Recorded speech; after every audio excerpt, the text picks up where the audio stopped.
Hallelujah. Hallelujah. Hallelujah. Hallelujah.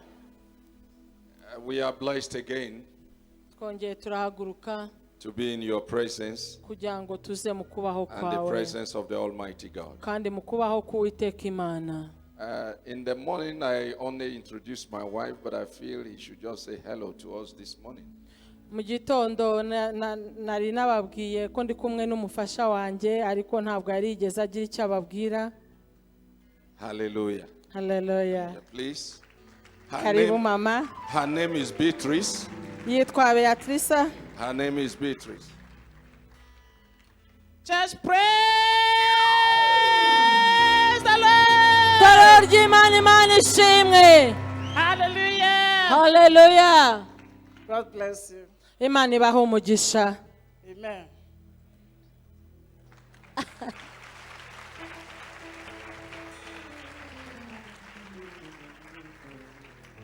Amen.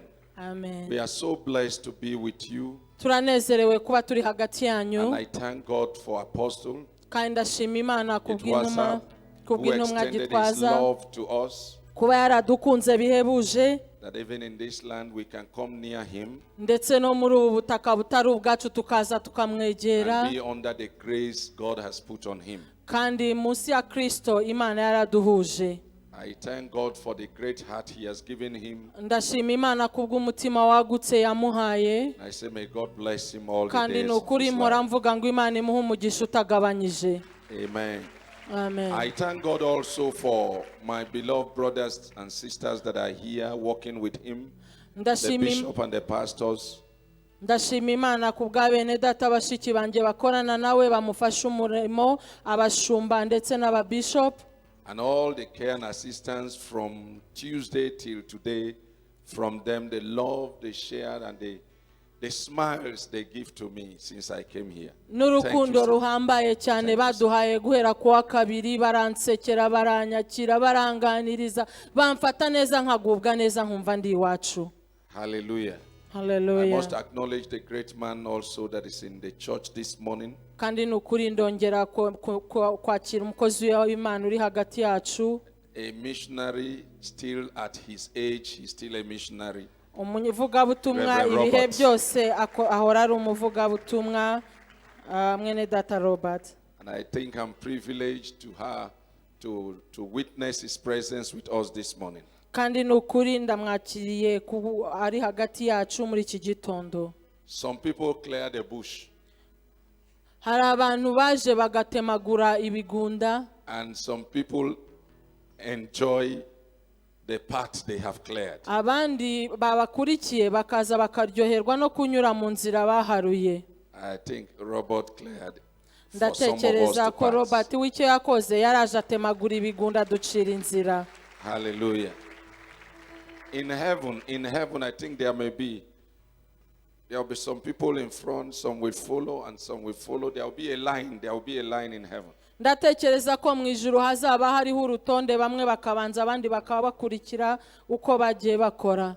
He may be very far ahead in heaven that day, but I will stay back there and say, I know Robert. He's still there. Nzi neza ko azaba ari imbere ayoboye urutonde hariya kure, ariko nzajya mpengeza mvuge ngo Robert ndamuzi nguriya ndamureba. Hallelujah. Amen. Amen. Amen. Amen. Please, let's take our Bible and open while standing. Give reference to God. Reka dufate Bibiliya zacu tukihagaze hanyuma twubahe Imana dusome. Let's read 2 Samuel. Reka dusome muri Samweli wa kabiri. Read 2 Samuel chapter 9, Samweli wa kabiri igice ni icya 9. and we take from verse 1. Durahera ku murongo wa mbere.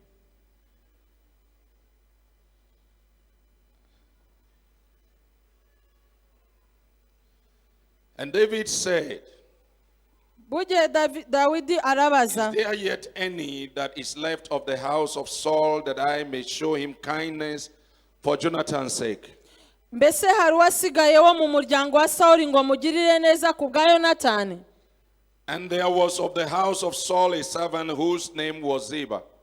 kandi mu nzu ya Sawuli hari umugaragu we witwaga Siba. And when they had called him unto David, the king said unto him, Art thou Ziba? And he said, Thy servant is he. Baramuhamagara ngo yitabe Dawidi. Umwami aramubaza ati mbese ni wowe Siba? Nawe ati ni jye umugaragu wawe. And the king said, Is there not yet any of the house of Saul, that I may show the kindness of God unto him? And Ziba said unto the king, Jonathan had yet a son which is lame on his feet. Umwami aramubaza ati harya nta ukiriho wo mu nzu ya Sawuli ngo mugirire imbabazi z'Imana? Siba asubiza umwami ati haracyariho umwana wa Yonatani umugaye ibirenge. And the king said unto him, Where is he? And Ziba said unto the king, Behold, he is in the house of Micah, the son of Amiel in Lodebar. Umwami aramubaza ati abahe? Siba asubiza umwami ati aba mu rugo rwa Makiri mwene Amiyeli i Lodebar. Then King David sent and fetched him out of the house of Micah, the son of Amiel, from Lodebar. Umwami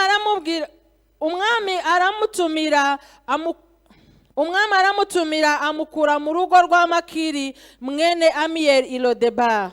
Now when Mephibosheth, the son of Jonathan, the son of Saul, was come unto David, he fell on his face and did reverence. Nuko Mefibosheti mwene Yonatani mwene Sawuli yitaba Dawidi, ageze imbere agwa yubamye aramuramya. David said, Mephibosheth, and he answered, Behold thy servant.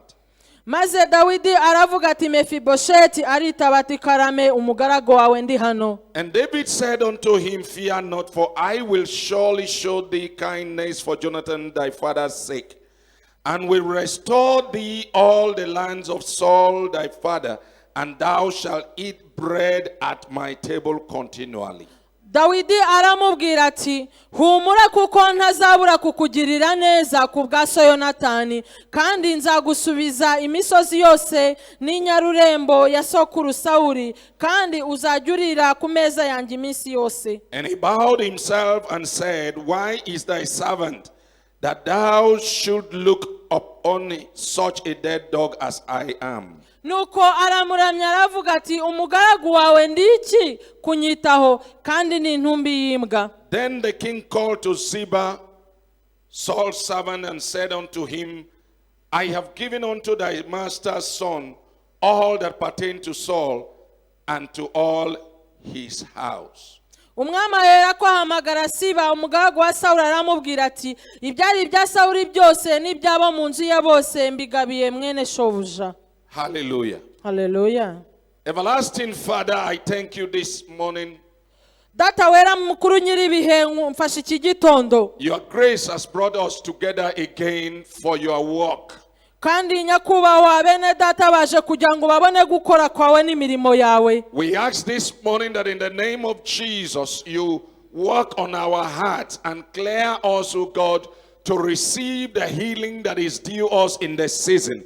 In the name of Jesus. Kandi ndakwinginze kugira ngo ukore ku mitima yacu yikize uyigangahure muri ibi bihe turi kunyuramo, igihe twibuka mwami wongera udusubizemo amazi atemba. Father, remove the pain. Dawe ndakwinginze ngo ukuremo akaga n'umubabaro. As we go back home this morning, kugira ngo uko turiwe dusubira mu rugo, we will sing a new song. tuze kuba turirimba indirimbo nshya y'amashimwe. Thank you, everlasting Father. Urakoze dawe mukuru nyiribihe. In Jesus' name we pray. Mu izina rya Yesu niko dusenze. Amen. Amen. Amen. Amen. Can I hear a better amen? Ese nakumva amen nziza. This morning we are going to consider destroy memories of being cheated. Uyu munsi turavuga ngo turi bumenagure kwibuka akababaro n'intimba twatewe. Destroying the memories of being cheated. Kumenagura cyangwa gukuraho kwibuka akababaro n'intimba twatewe. Icyasha cy'akababaro n'intimba twatewe. Like I told you, like we discussed on Thursday, nkuko twabivuze kuwa kane mbibabwira, when you have a big heart, igihe ufite umutima wagutse, when you have a good heart, ukagira umutima mwiza, you are also prone to be hurt. uba ugomba kuzababara uko byagenda kose. Good people are easily hurt than bad people.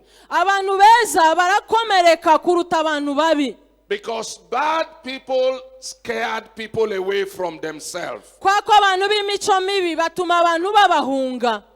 People don't go near to the bad people. Ntabwo abantu begera abantu babi, And it is only those that you are nearer to that you can match their feet. kandi usitara kuwo wegereye gusa, sibyo se? You can't offend somebody at a distance. Ntabwo ushobora gusitara ku muntu uri kure yawe, You offend those that are around you. usitara kukwegereye. So we have discovered in life Rero mu buzima that many people are offended. abantu benshi bagiye bababazwa, Many people are depressed. ndetse bakozwe isoni, Many people are hurt abandi barakomereka, by those they never think can hurt them. bagakomeretswa n'abo batakekaga ko By bakabakomerekeje, those they love. n'aba bandi bakunda kuruta Because abandi, they open their hearts to them. kuko babafunguriye umutima They were bakabakunda, able to enter into hurt. ndetse babinjiza mu mitima yabo. Because they open their door to them. Kubera ko babafunguriye We imiryango, discover that they are easily hurt because people come to them. twasobanukiwe ko abo bantu bafungura imitima yabo barakomereka. And listen to me, ladies and gentlemen, we can avoid this. Munyumve neza, ntabwo ibi twabinyura ku ruhande, Because we have this kind of heart. kubera ko dufite uwo mutima This mwiza, kind of heart that God has. uwo mutima mwiza Imana nayo That ifite. even when Jesus knows that Judas Iscariot is going to sell him, betray him, he still allow him because of the kind of heart he has. Ndubwo Yesu yari azi ko Yuda azamugurisha ndetse akamukoza isoni akamubabaza, ariko yamufunguriye umutima we. He know the heart of men, Yari azi imitima y'abantu, but for love he still allow himself. ariko kubw'urukundo aramwemerera yinjira mu mutima And we. this is the kind of heart we are called to. Uwo mutima niwo dusabwa kugira. But the more you open up to somebody, Akurushaho gufungura umutima wawe ufungurira umuntu, the more dangerous they are to you. niko barushaho kugukomeretsa birushijeho. They hurt you easily. Baragukomeretsa byoroshye, And you can't forget the pain, the hurt that a loved one gives to you. ndetse ntushobora kwibagirwa agahinda baguteye bakubabaza. It's not easy to forget the hurt that a loved one put on you. Ntabwo byoroshye kwibagirwa uko uwo wakunze yakubabaje. You will always ask the question, Uzahora wibaza, you betray me with a kiss? Do you betray me with a bijou? ese ungiriye nabi kubera gusa kunsoma kubera akantu gato? You will always wonder the way a loved one will betray you. Uzahora wibaza uwo nkunda ni gute yambabaza. And we have this pain going with us here and there. Kandi uwo mubabaro uzahora ugutembamo ibihe byose, And we can't avoid it. ntabwo wabica ku Because ruhande the ibyo moment you ngibyo, open the valve of your heart, kuko igihe cyose uzamufungurira umutima pour out your love to someone, ugasohora urukundo rwawe ukarutwikiriza you don't go umuntu, back to close it. ntabwo uzagaruka ngo ufunge wa Any muryango kind of thing wafunguye. also follow the same track to enter. Igihe cyose uzaba wafunguye, n'abandi bazaza binjirire hahandi wafunguye. And many a times we are surprised that this happens. Kandi inshuro nyinshi iyo bibaye turatungurwa. Now, some of us, Abenshi muri twe, in order to prevent this by ourselves, kugira ngo twirinde twebwe, we have devised a technique, a means twamaze kwishyiriraho ibintu, that is not spiritual, it is artificial, twishyiraho amategeko atari ay'umwuka ariko agira ngo aturinde to see how we twebwe, can keep away people kugira ngo dusunikire abantu kutatwegera, so that we will not be hurt. hanyuma kugira ngo batadukomeretsa. And by so doing, Tubikora gutyo, some of the good people among us abantu beza bahoze muri who twe, have been called by God and given the heart of God a good heart with us, abahamagawe n'Imana, Imana ikabaha umutima wayo, begin to pretend to be something that you are not, batangira kwihindura icyo batari cyo, so that people can keep away. kugira ngo abantu babajye kure bataza ngo babakomeretse. Somehow you pose a face on yourself that looks difficult to come near. umuntu mu buryo bumwe cyangwa ubundi ukishyiriraho imbariro kugira ngo abantu batinjira bakagukomeretsa. Just import some look that is very dangerous. If somebody look at your face, he find another way to go. He don't want to come near you because your face looks dangerous to him. Ukajya ureba nabi gusa kugira ngo umuntu ukurebeye kure ajya gutinya avuga ngo uriya muntu si uwo kwegerwa yiruka atakora kwegera. You put some fences and put some hard-hearted people at the gate so that anybody that is coming, you must tell me who he is, his name, and why he is coming before that gate can be opened. So you use your gate to lock up your heart. Hanyuma ugakoresha umuryango wawe kugira ngo ufunge umutima wawe, umuntu ukwegereye ukamutera ubwoba ukamuhahamura kugira ngo yiruke atarakwegera kuko ushaka kumubwira ibyo ari byo n'ahariho n'ikimuzanye n'uko agenda. Even good greeting is hard from such people. Ndetse n'Imana yaremye uwo mutima ku bw'abo bantu bameze gutyo. Hey, good morning, sir. Good morning, sir. Ukabyuka ukavuga ngo mwaramutse. He will do. Hanyuma ukanga yego. Because he don't want you to go more than the good morning, sir. Kubera yuko ntashaka kukubwira ikirenze mwaramutse ngo mukomeze utamwegera. It's not his fault. He's trying to cover up, to push you away based on the hurt he has received from somebody that said good morning, sir, before. Ari kugerageza kwirwanaho kugira ngo ahisha agatima ke gakomerekejwe na wa wundi yakiriye akamubabaza. So here and there we have hurts. We have pain that come to you because you are good, not because you are bad. Dufite ibikomere byagiye bizanwa nuko twagiriye abantu neza atari uko twabagiriye nabi. And how can we get out of this? Ni gute ibyo twabisohokamo rero? This is why we are here this morning. Niyo mpamvu uyu munsi turi hano iki gicamunsi. This is why we are here this morning. Niyo mpamvu iki gicamunsi turi hano. The Lord will heal your heart. Uwiteka Imana ari bukize umutima wawe. Despite the way you have been hurt. Utitaye ku buryo wakomeretse. And to no matter the extent you have been hurt. Ndetse n'urwego wakomeretseho. God is here this morning. Imana iri hano kandi muri iki To gitondo. bring you back to your original destiny. Kugira ngo ikugarurire mu kazoza kawe. Now in the story we read, muri iyi nkuru twasomye, there are characters we discover here. Hari abantu twabonye. One of the characters is Mephibosheth. Umwe ni Mephibosheth.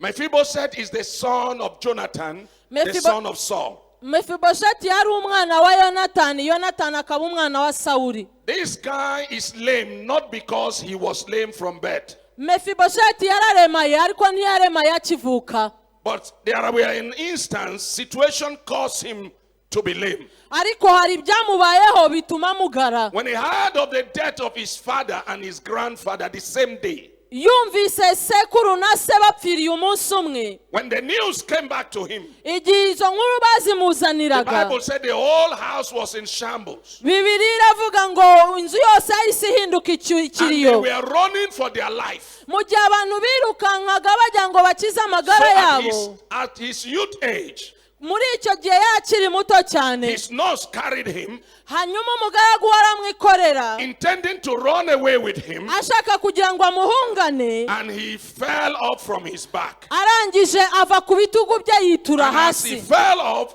muri cya gihe yagwaga rero, it hurt his two legs, nibwo yavunitse amaguru yombi, and he became lame, ahita aremara kuva uwo and he munsi. was crippled. icyo gihe araremara. So anytime Mephibosheth looked at his legs, his 2 igihe feet, cyose azahora yitegereza amaguru ye, he remembered the incident that happened. azibuka ibyabaye wa munsi yaremaraga. What led him to the situation he find himself presently? icyatumye ahinduka agira ubwo burema. I may be talking to Mephibosheth that are seated here. nahoze mbwira abantu bari bicaye hano, That when you look at what you are going through presently, iyo witegereje ibyo uri kunyuramo uyu munsi, it reminds you what you went through. bikwibutsa ibyo wanyuzemo byatumye It uhinduka reminds you ukuri what Papa went through. bituma bikwibutsa ibyo papa wawe yanyuzemo And it could byatumye be umera said that ukuri if my grandfather did not die, I wouldn't have been in the state I am now. hanyuma ukavuga ngo iyo sogokuru adapfa simba ameze uko It was meze because my father was cheated. That is why I am the way I am now. niyo mpamvu uko data yababajwe nuko data yagiriwe nabi niyo mpamvu umeze uko You may meze be in the meeting listening to me this morning, nabwiye abantu ngo munyumve muri iki gitondo or you may be listening from home, from the media, from wherever you are this morning. ushobora kuba unyumva uri hano uri kumvira kuri radiyo cyangwa ahantu hose uri And you know that why you stopped your education was because your father died when you were young. kandi uzi neza ko impamvu utigeze ubasha kwiga ari uko papa we yapfuye ukiri umwana You also know that why you could not further your education was because Papa left Mama alone and married another person, and I was brought up with my single mother, and I don't know what next to do. He couldn't take care of me, and that is why I am the way I am. ndetse uzi neza yuko impamvu utabashije gukomeza amasomo yawe ari uko papa wawe yabataye mukiri batoya Listen to me, mama church. abarera mwenyine Listen to me, church. munyumve torero It is irrelevant to find where you put your blame. biroroshye kugira ngo ushakishe aho ushyira ikibazo It cyawe is irrelevant to not find out who did this and who did that and who did that and who did that. ndetse birakoroye kumenya ngo ni kanaka wakoze ibi watumye biba But to follow God this morning, ariko uyu munsi imana but to face God this morning kugira ngo uhure n'imana ugendane nayo and say, God, have mercy on me. ni ukuvuga ngo mana mbabarira And say, God, have mercy on me. ukavuga ngo mana mbabarira Because the God we serve kuko iyo mana dukorera is not the God of yesterday ntabwo ari iyo mana y'ejo hasize alone, oya but He is the God of yesterday niyo mana y'ejo hashize and the God of today iyo mana y'uyu and the munsi God of your future. ndetse n'imana y'ejo hazaza hawe He is the Alpha niwe alfa and He is the Omega. akaba na omega Not just the Alpha and the Omega. ntabwo ari alfa na omega He gusa also the way. ni nawe ushyiraho The inzira way from the first inzira y'ibanza to the end. ndetse akamenya ibihe The way bizaza from the first amenya ibiri imbere to the ibibanza last. akazamenya ibizaheruka said, arabizi I am aravuga the ngo way. ndiho ngo kandi ndi inzira not just Alpha and Omega. ntabwo ndi alfa na omega gusa Your beginning may not be very good. Bira- Your beginning. birashoboka ko intangiriro yawe atari nziza And you are moving from your beginning. ndetse ukaba uva mu ntangiriro You are yawe yesterday ejo hawe trying hashize to go to your tomorrow. ukaba ushaka kujya ejo hawe hazaza But you have come to your today. ariko uyu munsi urubayeho uyu Today munsi is your way. uyu munsi nibwo buzima ubayeho Today is your way. uyu munsi niho hawe And hariho who you meet on your way determines where you get to tomorrow. icyo uri gukora uyu munsi gisobanura icyo uzaba icy'ejo It doesn't mean ntabwo bisobanura ko Mephibosheth may be lame. na kuba mefiboshete He aremaye may be crippled on the 2 feet. yenda afite amaguru aremaye But God has placed him on the heart of David. ariko imana yamushyize ku mutima wa dawidi David that had covenant with his father. kubera ko dawidi yajyanye isezerano na se wa mefibosheti And the father is not existing. kandi se wa mefibosheti yamaze gupfa But even though he is living with the pain in the today, nubwo afite akaga n'agahinda mu mutima w'uyu munsi God is taking him to the heart of his helper, ariko imana yamushyize mu mutima wa dawidi who will, because of the covenant, move him from where he is. kubw'isezerano yagiranye na se azamukura ahari Listen to me, ladies and gentlemen. nyumva neza mwene data mushiki wanjye Your yesterday may be bad, ejo hawe hashize hashobora and kuba you ari are habi living with the pieces of your life now. ndetse ukaba ugendana ibishenga haba ari byo kuba warabayeho nabi But you can survive with the peace. ariko wabaho n'utwo You are tuvungukira not hearing me. You can survive with the pieces. n'utwo tuvungukira yaturemarema tukabaho I'm telling you, ndakubwiza ukuri you can survive with your pieces. yatwegeranya tukabaho Paul was taken in the boat going to see Festus. pawulo yari atwawe kugira ngo ajye naye kureba festus And the boat was hits by storm. aragenda bari kugenda ubwato buhura n'umuraba And the Bible said the boat scattered into pieces. barangije bibiliya tubwira ngo ubwo ubwato bucikamo But God kabiri has told Paul in the night, ariko imana yari yabwiye pawulo mu ijoro like he's telling you in the day, nk'uko iri kukubwira muri iki gitondo that everybody stay in the boat. ngo buri muntu wese uri mu bwato There will be no loss. ntawe uzapfa ngo agwe mu mazi But the boat scattered. nubwo bwasadutse But the boat was broken. nubwo bwasadutse The boat was broken. nubwo ubwato The bwasadutse boat is not in the form ntabwo anymore. bukiri ubwato nk'uko bwari It's no bumeze longer in the form. ntabwo bugifite ishusho You can't yabwo call it a boat anymore. ntabwo wabwita ubwato kuko But bwasadutse God has spoken ariko imana yavuze that there will be no loss. iravuga ngo ntawe uzapfa muri So mwe what happened? n'iki kizaba Ladies and gentlemen, bene data bashiki the banjye Bible said bibiri iravuga some people hang on the piece ngo hari abantu bateranyije of the boat. twa duce And they tw'ubwato began to made it batangira and kuduteranya swim with the pieces of the hanyuma boat. bagendesha twa duce barambuka And the pieces of the boat twa duce took tw'ubwato them to the shore. turabambutsa tubageza ku It may nkombe no longer be in the form of a boat. birashoboka ko utagifite ishusho bwa bwato Life may bwawe no longer be whole. ubuzima bwawe ntabwo bugiteranye Life may no longer be whole. ntabwo bugiteranye ubuzima It may bwawe be a pieces nubwo life. ubuzima bwawe bwahindutse uduce But hold on the ariko piece. umva utwo duce Because that piece will take you to utwo your duce shore. tuzakugeza ku nkombe It will take you to your shore. tuzakugeza ku nkombe And that is yawe why you are today is niyo your today. mpamvu uyu munsi wawe ari wo munsi w'ukuri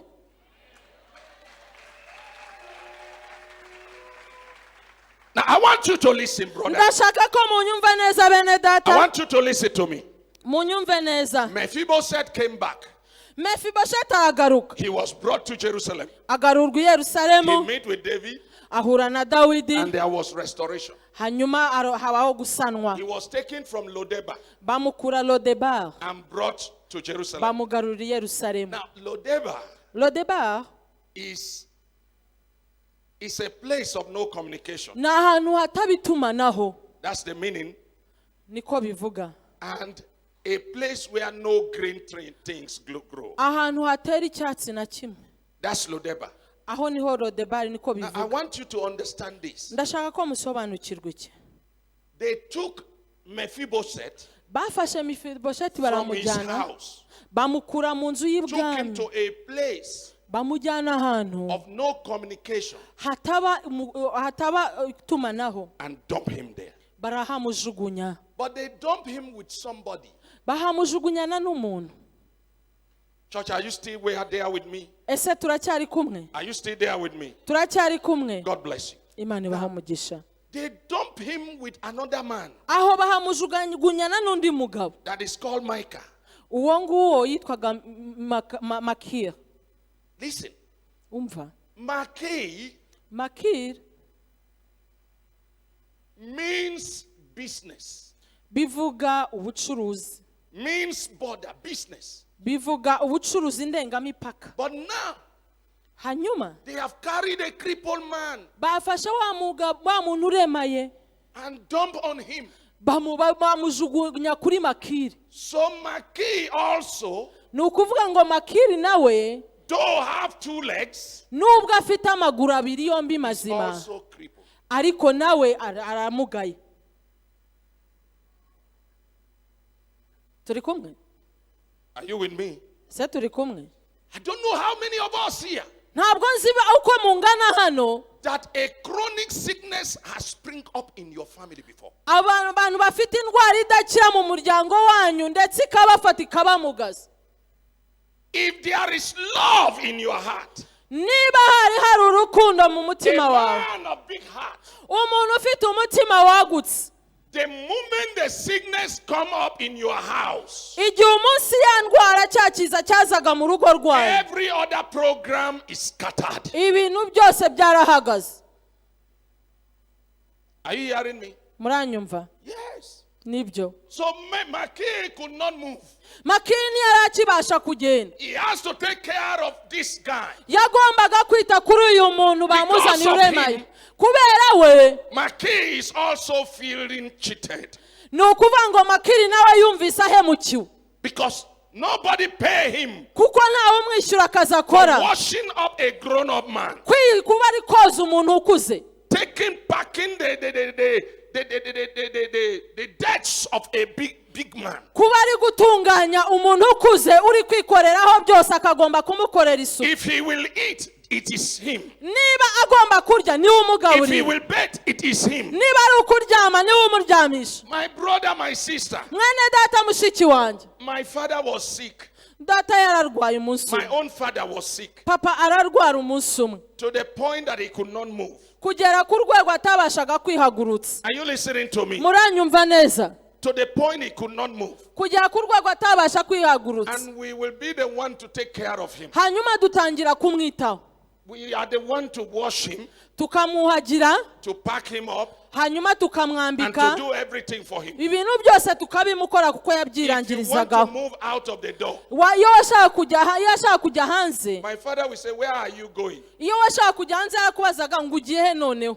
Where are you going? Ugiye he koko. Because if you move, Kuko iyo wamusigaga he ukagenda. has been abandoned. Yumvaga we abumusize. So every other business ceases. Ibindi byose birahagarara. Nobody goes anywhere. Ntawe ashobora kugira So hajya. for life to continue, Ubuzima kugira ngo we bukomeze. have to look for somebody Twagombye gushaka and umuntu. sacrifice by paying the person Hanyuma turamwishyura. so that the person can occupy for us Kugira ngo ajye dusigarira kuri and papa. let us go. Hanyuma natwe And tubone the kugenda. boy we employ Uwo muntu twakoresheje. don't have any chance to move anywhere. Ntaho yashoboraga kujya na hamwe. This is how Maki was. Uko niko Makiri yari ameze. This is how Maki was. Niko Makiri nawe yari I ameze. see a similar case Kandi nabonye ibintu bimeze in nkabyo. Matthew chapter 12. Muri Matayo 12. I saw his similar case Nabonye igihe ibintu bimeze nkabyo. in Matthew 21, Muri Matayo 21. verse 2 to verse 3.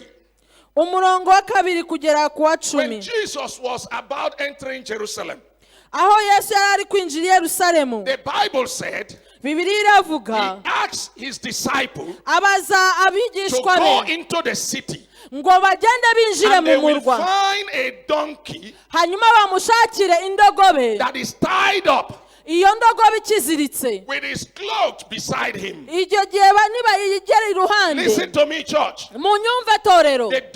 The cloth was not tied. Iyo ndogobe ntago yari iziritse The gusa. donkey was tied. Indogobe yari But the iziritse. cloth cannot go anywhere. Ariko ntago uwari uyiri iruhande yashobora The kugira haza. situation of the mother Uburyo uwo mubyeyi. tied the little one.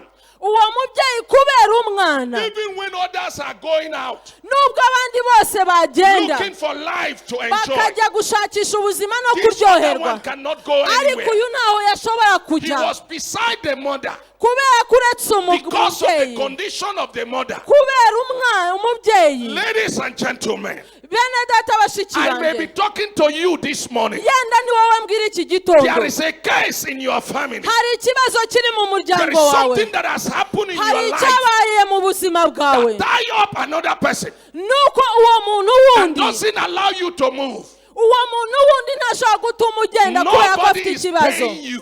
Ntawe uri kubikwishyurira. So you have another cheat in your life. Ni ukuvuga mu buzima bwawe urumva ubabaye. If not because of mama that is like this, Urakavuga ngo iyo mama aza kuba atameze gutya. I would have gone out to make my Nari business. kugenda nkajya kwikorera nkabona You amafaranga. have somebody that is because of him you are where you are. Ufite umuntu kubera wewe ufungiye ahantu ntushobora kuhava. Because of his leg. Kubera ako kaguru ke. Mephibosheth was like that. Mephibosheti niko yari ameze. Now, because of Mephibosheth, Kubera Mephibosheti nawe. Makir is like that. Makiri nawe yazirikiwe aho Come on, ngaho. are you seeing the story with me? Se murabona ukuntu inkuru ikurikirana. Are you seeing it with me? Murabona ukuntu ikurikirana. Because of this, Kubera iki I kibaye am this. ndahinduka And iki. because of me, Kandi njyewe nanjye he is that. uriya nawe arahinduka And kiriya. that is how Lodeba was. Uko niko Rodebari yari imeze. Lodeba has a culture. Rodebari yari afite I umuco. want you to listen.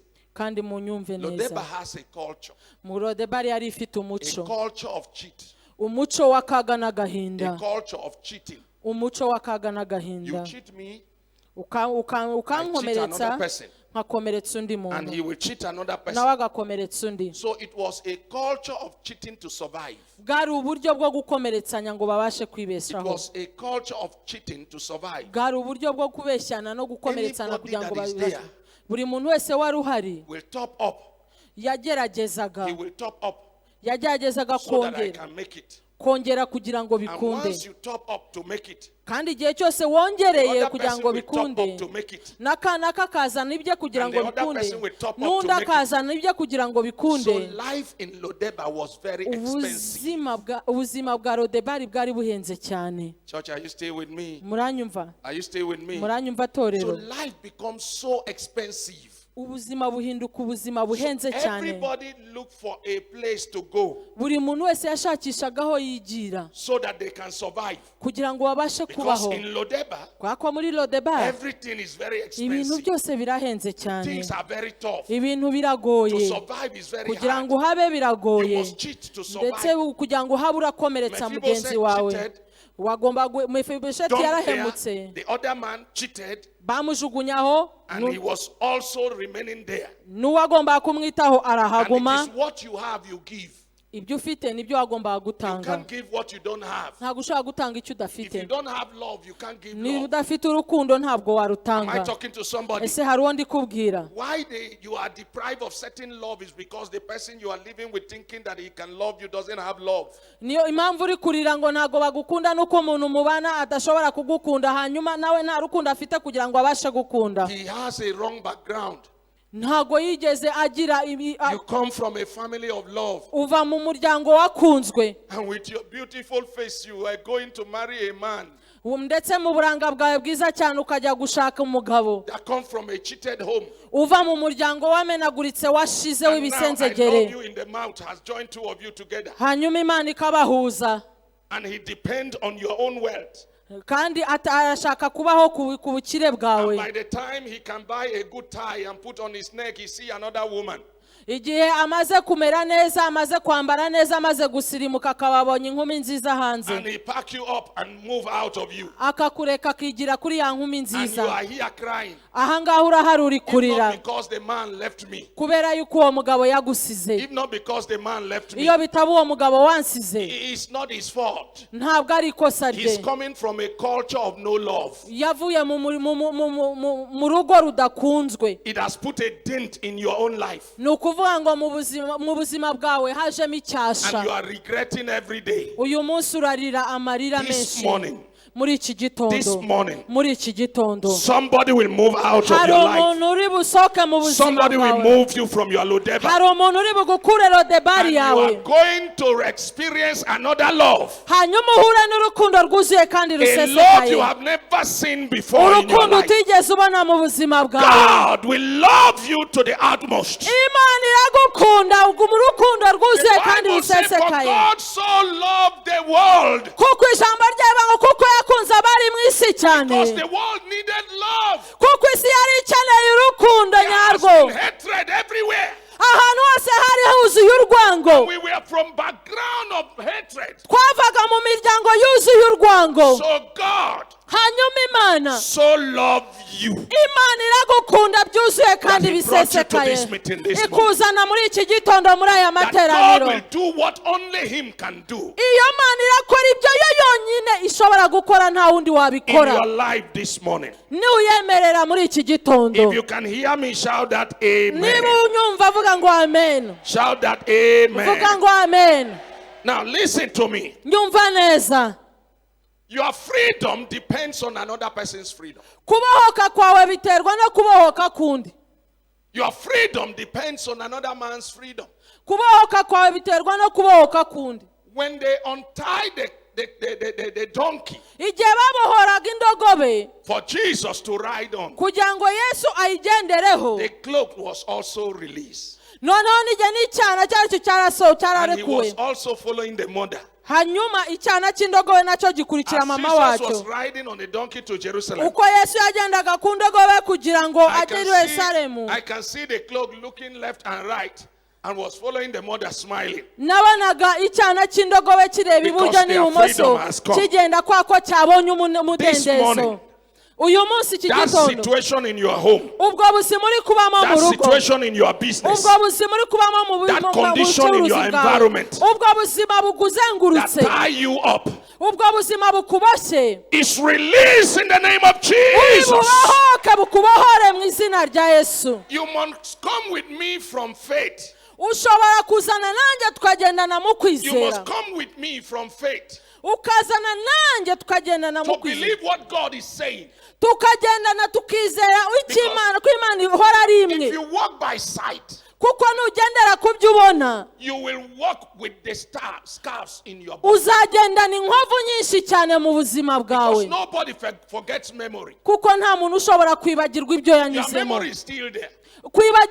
Ibyo wanyuzemo icyasha cyawe kizahoraho, byose bizahoraho. You know what happened to your family. Uzi ibyabaye ku muryango You know wawe, what happened to your business. uzi ibyabaye ku bucuruzi You know bwawe, what happened to you. uzi neza ibyakubayeho The kugira ngo memory ube umeze is there. uyu munsi.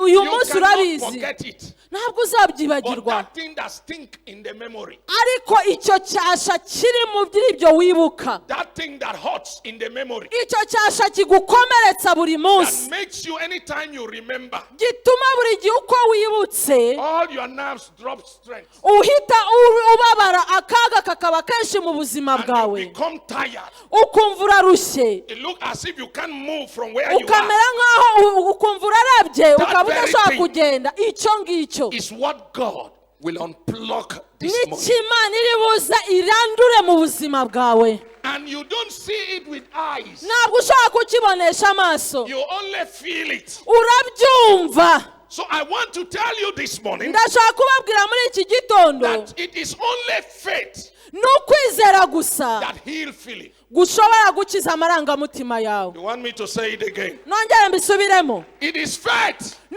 ukwizera that heals feeling. gukiza amarangamutima, Because feeling kubera ko amarangamutima is from the devil ava mu that bw'umwanzi, makes you feel the bad. atuma uhora ubabara wumva But ufite by agahinda, faith, ariko binyuze mu by kwizera, faith, binyuze mu we kwizera triumph. turagenda tugatsinda I no may feel kurushaho. bad, Ushobora kuba wumva umeze but I nabi, know ariko icyo nzi cyo, I may feel bad, yenda ndumva ameze but nabi, I know ariko icyo nzi neza cyo, my Redeemer liveth. nuko umwami umucunguzi wanjye ari My muzima, Savior is living. nuko umucunguzi wanjye ari muzima. I know Icyo nzi neza what cyo, the Word of God says. icyo ijambo ry'Imana rivuga, I may feel like dying, yenda ndumva ameze nk'uri gupfa, but I shall not die. ariko ntabwo nzapfa, I shall not die, ntabwo nzapfa, but live. ahubwo nzarama. I may feel like hungry. Yenda ndumva nsa n'ushonje, I may feel hungry. ndumva nshonje, I may feel some lack. ndumva hari icyo mbura, I may see some lack. ndetse hari ibyo ntafite, But if the Lord is my shepherd, ariko Uwiteka niba ari we mwungeri I shall wanjye, not lack. ntacyo nzabura, I shall not want. ntacyo nzabura. I may feel like dying. Yenda ndumva ubuzima bunsiga, All strength is gone. imbaraga I ziranshiramo, may feel tired. ndumva naniwe. But let the weak say, I am Reka strong. abafite intege bavuge ngo turi I banyembaraga. am telling you, whatever you feel, Iyo ukuri kwiyumva kose, I may feel cheated, ndumva narahemukiwe mbabaye, but I serve a living God ariko nkorera Imana nyiribihe kandi Imana who nzima. said in His word, Iyo Mana yavuze ngo all the years that the palmer worms and the canker worms have eaten, it is time to restore them back. imyaka yose inzige zariye ngo igiye kuyikugarurira hatabuzeho n'umwe. It may look as if it has become Birasa bad, nkaho ibintu bisa nabi, but I serve a living God, ariko nabonye nkorera the Imana God of all ikomeye. restoration. Ya Mana ibohora Come on, if you igahindura can amateka. faith, if you can faith with me this Niba morning, ushobora kwizerana nanjye iki please gitondo, forget about your dignity. ibagirwa icyo cyubahiro cyawe wicayemo. Just drop out of who you are. Ibyo ngibyo biri inyuma And turebesha let's amaso. use 20 seconds on our feet to give the God that can make way for us the praise as we stand on our feet and make him the praise of the time. hanyuma Just dufate 20 iminota 20 minutes. 20 duhaguruke tumuhe icyubahiro mu mitima yacu tumuzamurire ukubite hasi icyo cyubahiro Let's just cyawe worship him. umuzamure Let's just worship n'umutima wawe umuvugire umuhe icyubahiro kuko arabikwiye just worship him. Let's just zamura worship ijwi him. ryawe zamura ijwi ryawe kuko arabikwiye Let's just worship him. zamura ijwi ryawe Let's just worship him. zamura ijwi ryawe cyane.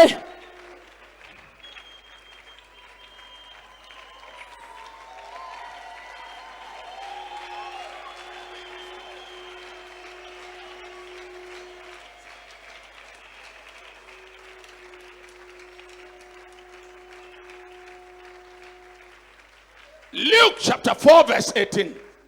Luka 4 Please take your seat. 13 Thank you.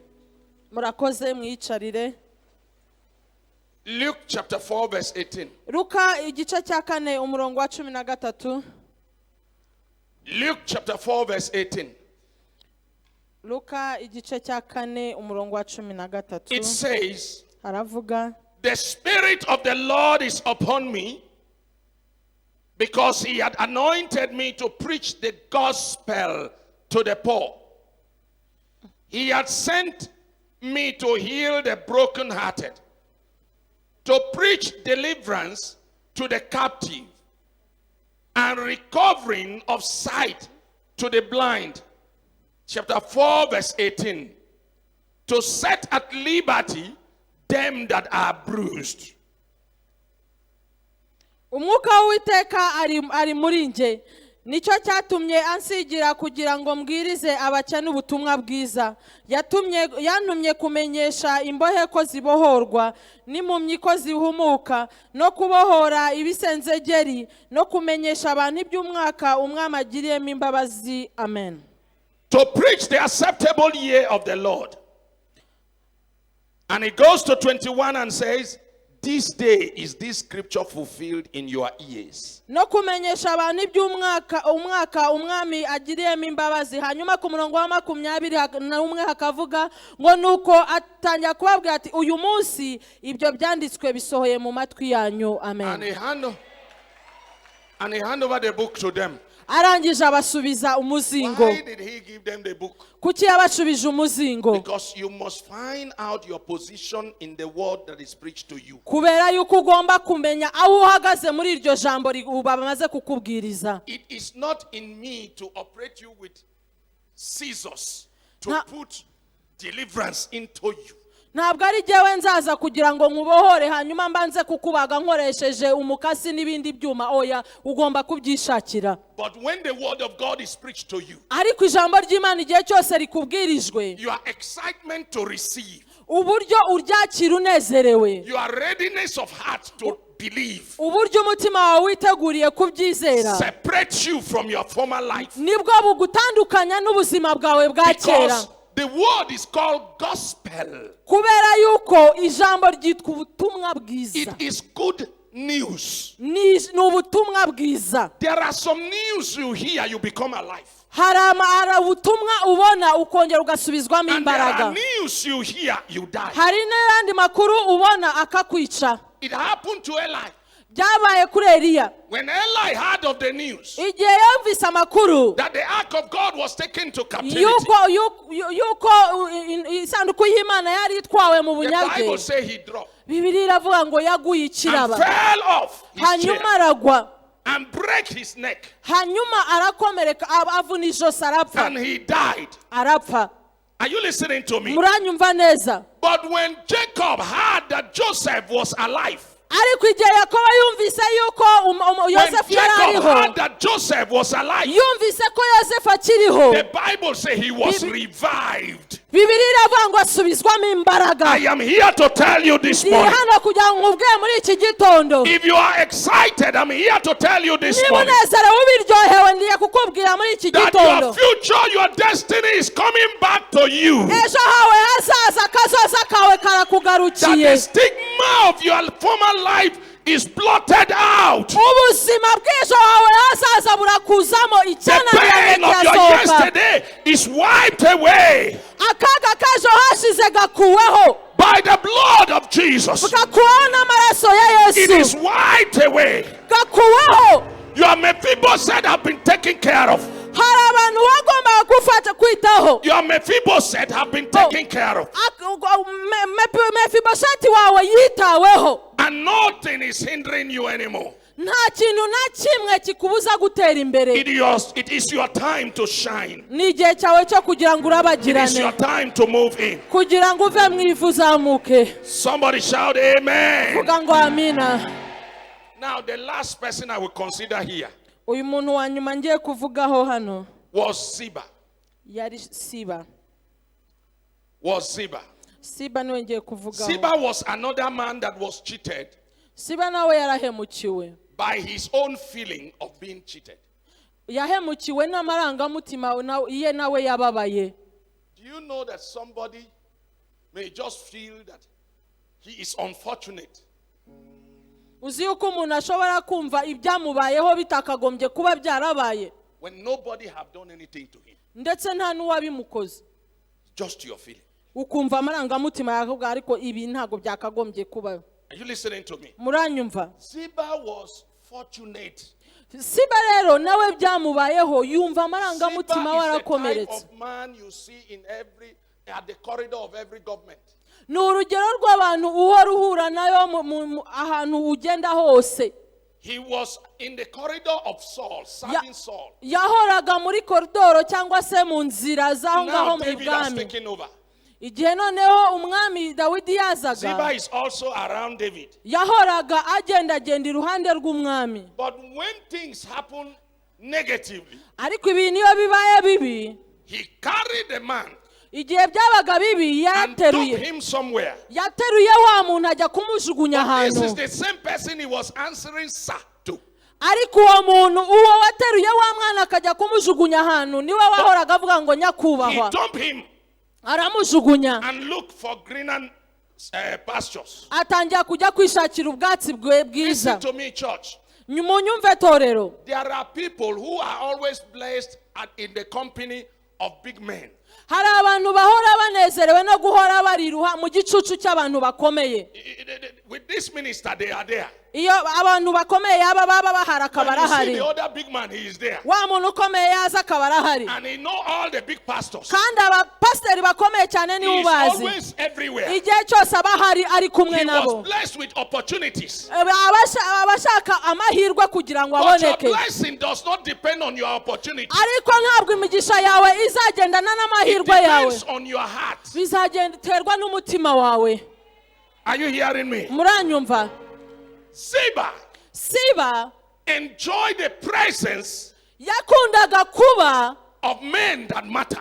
yakundaga kuba mu gicucu cy'abantu bakomeye. He has contacts. yaraziranye n'abantu Some of you here are praying for contact. nk'uko namwe mufite abantu muziranye n'abantu bakomeye. Keep your heart well, urinde umutima wawe, and God will connect you. imana izaguhuza n'abakwiriye mu gihe gikwiriye. Are you hearing me? muranyumva neza? Are you hearing me? muranyumva neza? God will connect you. imana izaguhuza n'abakwiriye mu gihe gikwiriye. God will connect you. imana izaguhuza n'abakwiriye. Ziba was not like that. siba ntabwo ariko yari ameze. Ziba was everywhere, we yahoraga hose, agendagenda hose, but he was not changed from servant. ariko ntabwo yari yarigeze akurwa mu He ever bugaragu, remained servant. kandi azahora ari umugaragu. He ever remained servant azahora ari umugaragu because he valued what other people have.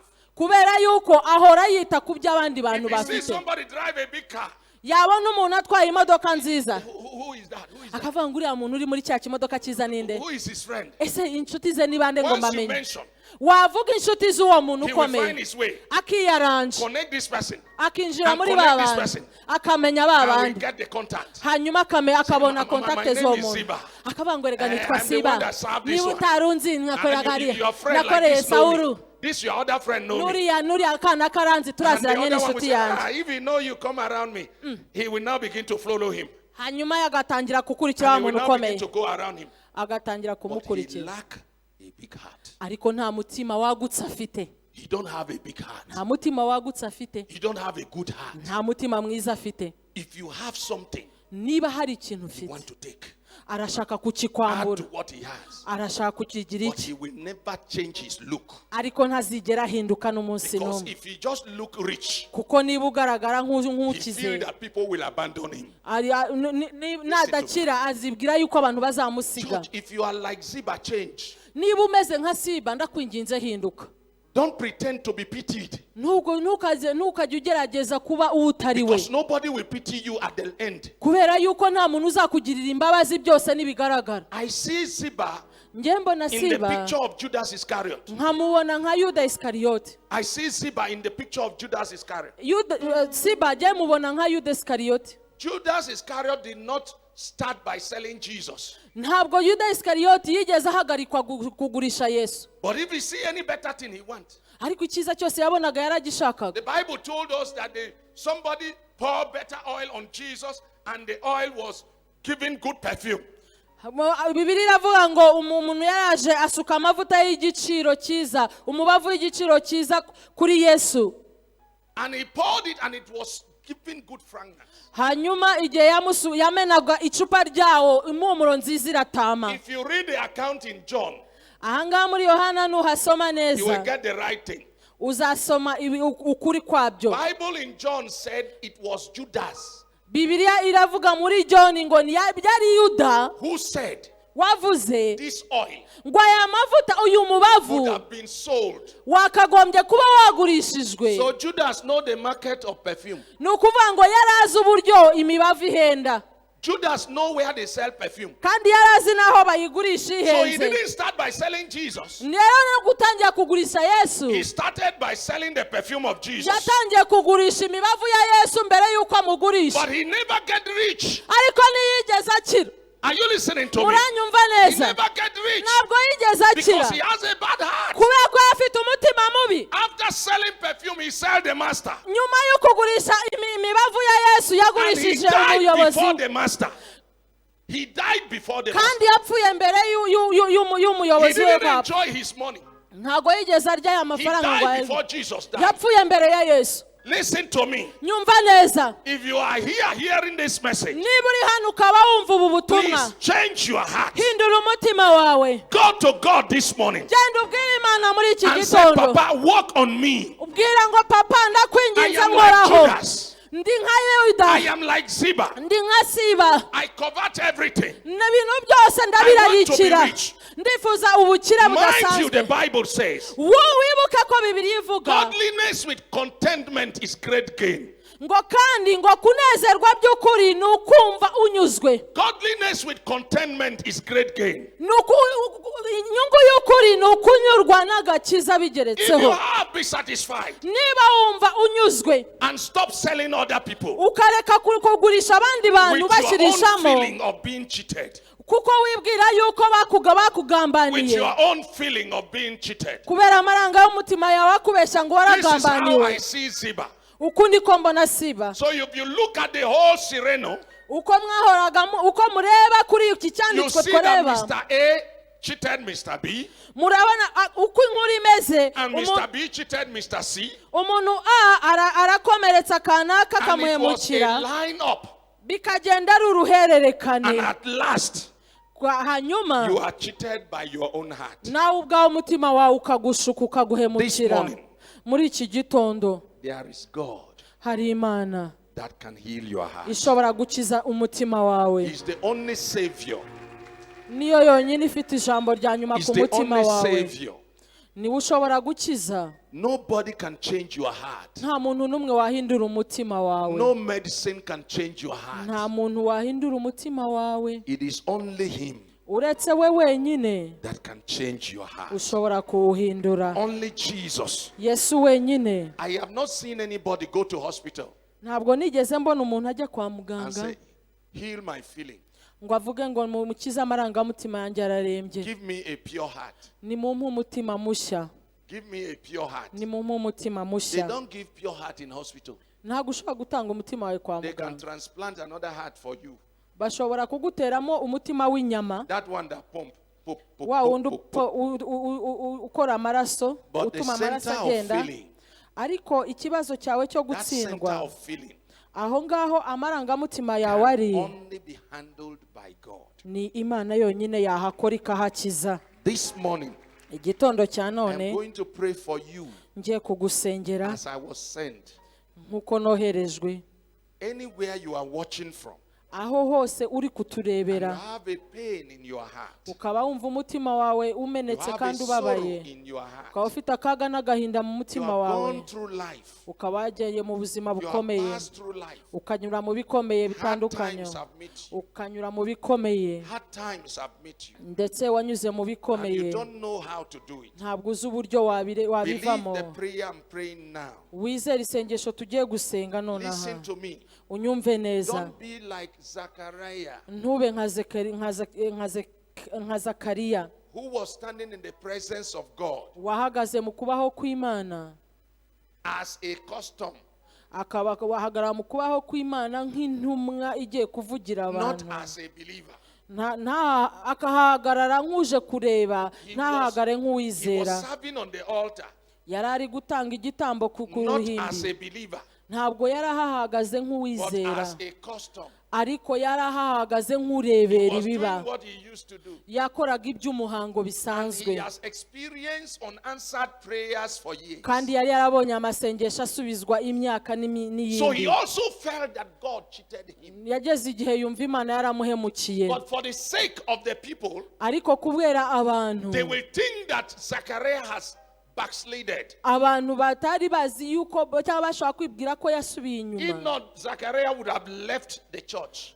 kugira ngo abantu batavuga ngo yaraguye, kuko he yagomba was kuba still yaragiye agakomeza agakora umurimo For the people.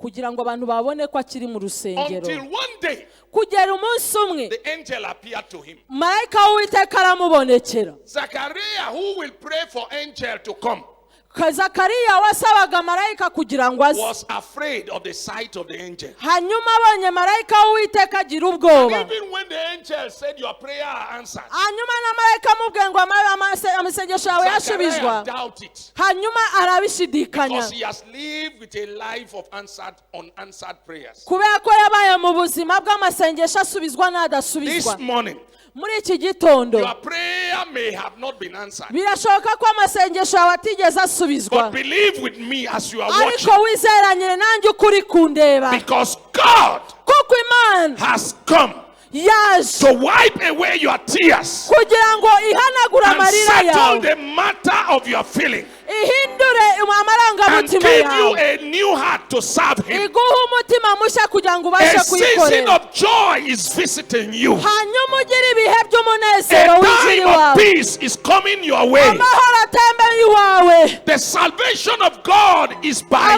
you. agakiza kazi iwawe. If you can believe this morning, Niba ushobora kubyizera iki you will see gitondo, the salvation of God uri bubone agakiza k'Uwiteka anywhere you are watching from. aho uri kundebera I hose. pray for you this morning. Ndagusengera iki gitondo, Be healed of that feeling. ukire ako kaga, Be healed of that feeling. ukire ayo Be marangamutima healed of akomeretse, that feeling. ukire ayo Be marangamutima healed of that akomeretse, trouble. ukire ako Be kaga, healed of that experience. ukire ibyo wanyuzemo In the name of mu izina Jesus. rya Yesu. Every broken heart, Buri mutima wose settle in wakomeretse the name of Jesus. usubirane mu izina rya Yesu. Every stabbing, Buri kintu cyose kikubuza trouble in your amahoro, business, kibuza amahoro umushinga receive wawe, your peace in the name of akira amahoro mu Jesus. izina rya Yesu. Every stubborn children Buri bana bose batumvira, that you have received as a result of one thing or the other, bari kuri kugira kubera ibintu I bitandukanye, speak the peace of that child, ndavuze kuri aba bana the peace of that head. kugira ngo In the bagire name of amahoro mu Jesus. izina rya Yesu. Every sick person in your home Buri muntu wese urwaye iwawe mu rugo no that mu drain muryango your wawe, finances, uva ufite uburwayi buva mu bisekuru that drains your finances ubwo burwayi bugutwara and take away ubutunzi your joy and your peace. ndetse bukagukuramo umunezero By the n'amahoro anointing of the Lord this morning, njyewe nk'uwasizwe by n'uwiteka the grace of God upon the apostle of this ministry, kubw'ubuntu n'amahoro bw'Imana biba ku ntumwa iyobora our uyu apostle murimo Gitwaza, intumwa I Pawulo stand here Gitwaza on this altar ndahagaze kuri iyi and I ruhimbi decree to your ndadatiye spirit, to that person, kuri uwo to that muntu sick person, kuri uwo muntu I urwaye command this morning ndategeka muri iki healing in the gitondo name of gukira mu Jesus. izina rya Yesu Healing in the name of gukira mu Jesus. izina rya Yesu By the covenant of the everlasting covenant of God's love to you. kubw'urukundo n'isezerano ry'urukundo ruhoraho iteka By kuri the wowe covenant that Christ died for. kubera yuko Kristo yagupfiriye That present you as a holy person before God. bihora bikuzamura nk'ukiranuka imbere I y'Imana stand here this morning mpagaze ahangaha muri iki and gitondo I say, let love locate you. ndavuze ngo uwiteka Let his kubone everlasting love locate you. urukundo ruze Let his rugusange everlasting love urwo locate you. rukundo rugusange In the name of mu Jesus. izina rya Yesu Thank you, Father. urakoze dawe Thank you, Father. urakoze dawe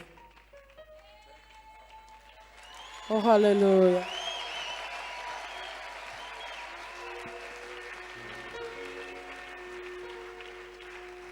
Imana imuhe umugisha umukozi w'Imana. May God bless his servant. Turagira ngo tugusabe uhaguruke. I request all of you to stand up. Muri kano kanya Bishop Charles yagiye kwaturiraho umugisha w'Imana. Bishop Charles is going to speak a blessing to Akwaturiraho you. amagambo He's going to speak kugira some ngo words ubuzima bwawe bubohoke, so that your life can be set free, kugira ngo uhabwe kwizera, so that you may receive faith, kwakira ijambo ry'Imana mu mutima and wawe, receiving the word of God in your heart, iryo jambo ry'Imana rigahinduka ikintu and the gishya. word of God that will create new things in you. Ijambo logos The word logos rihinduka ikintu gishya mu that buzima will bwawe, change and become a new thing in your life. kuko ijambo ry'Imana rirarema. For the word of God creates. Reka tumuhe umwanya, Let's give him fungura time. umutima wawe Open your heart kugira ngo yature umugisha. so that he may speak a Ubuzima blessing bwawe. to you on your life.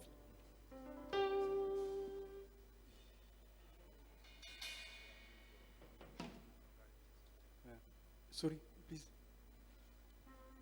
S'il vous plaît, sir avant de prier, before we pray vous nous permettez d'exprimer toute notre reconnaissance would like to acknowledge and to thank you. de tout cœur. Thank you. De tout cœur, nous vous disons merci. With all our heart, we say thank you to you. Il se pourrait que vous terminiez ce soir, We know that we finish this evening, mais déjà en attendant, nous voulons vous dire merci. but I would like that to say thank you. Nous sommes très honorés We are very honored par cette disposition et ce message. with your preaching and the message. Que Dieu vous comble. May God bless you abundantly. Bien-aimés dans le Seigneur, nous allons prier. Bakundwa mu mwami tugiye gusenga. Seigneur, nous prions pour cette assemblée. Dawe turasengera iri teraniro. Cette assemblée qui est devant toi. Iri teraniro riri imbere Afin yawe. que, Seigneur, tu puisses descendre ta grâce sur leur vie. Kugira ngo bamanureho ubuntu Que bwawe. les faibles soient forts. Kugira ngo abafite intege bahinduka Que les abanyembaraga. opprimés soient relevés. Abafite akaga bongere Que les bazamurwe. désespérés puissent retrouver espoir. Abumva bacitse intege bongere Que basubizwe les brisés soient encore restaurés.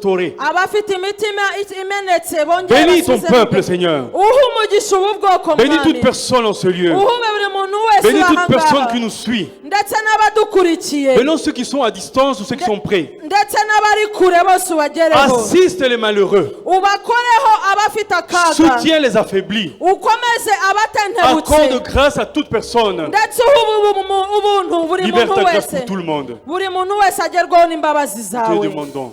mu izina ryawe Amen. amen. Imana ibahe umugisha, May God bless you. mugire icyumweru cyiza. Have a nice week ahead. Amen. Amen.